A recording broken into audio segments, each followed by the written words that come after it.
n moles of an ideal gas undergoes a process A to B as shown in the figure. Maximum temperature of the gas during the process will be.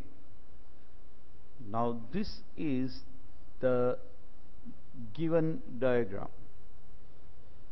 Process is going from A to B.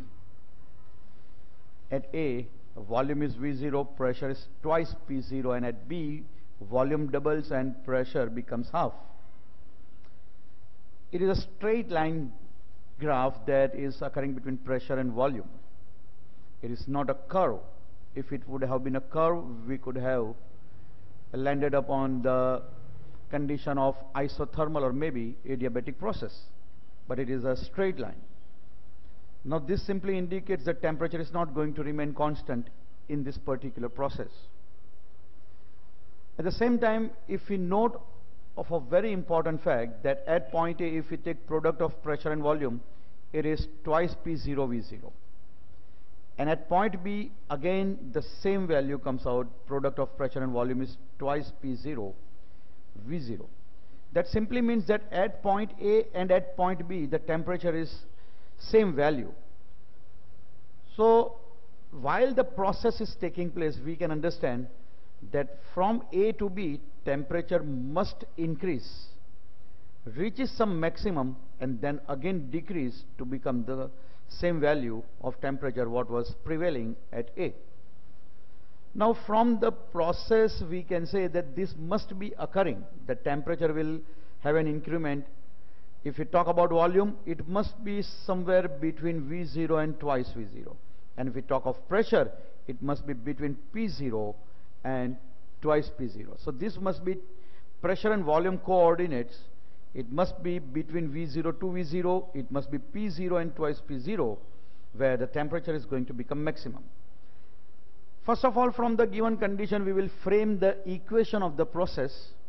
And framing the equation of process will involve a simple mathematical rule that slope between any 2 points will remain constant.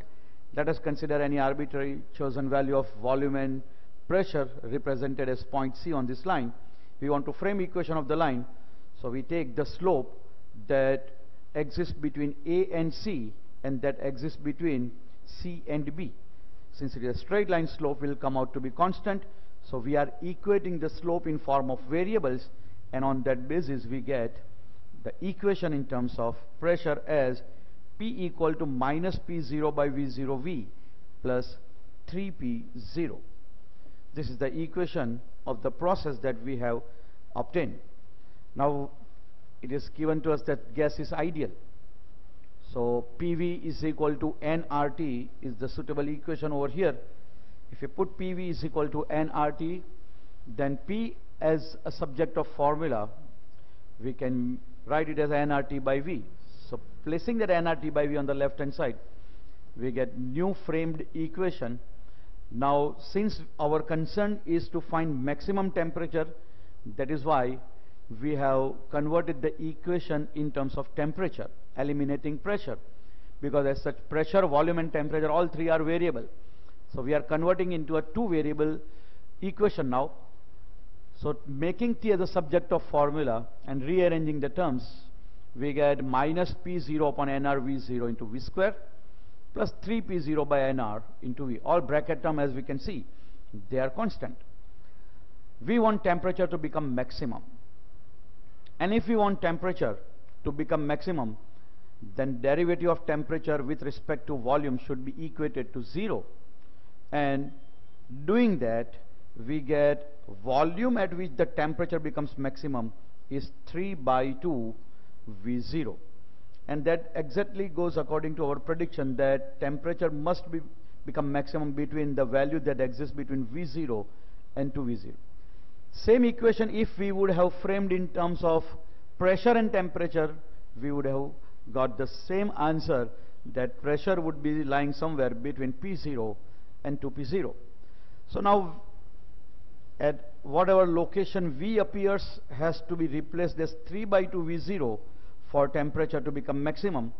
So we can say that for maximum temperature, this value V will be replaced as 3V0 by 2. So that maximum temperature on simplification will come out to be 9P0V0 by 4 nR. We can say that correct option in this case is option A.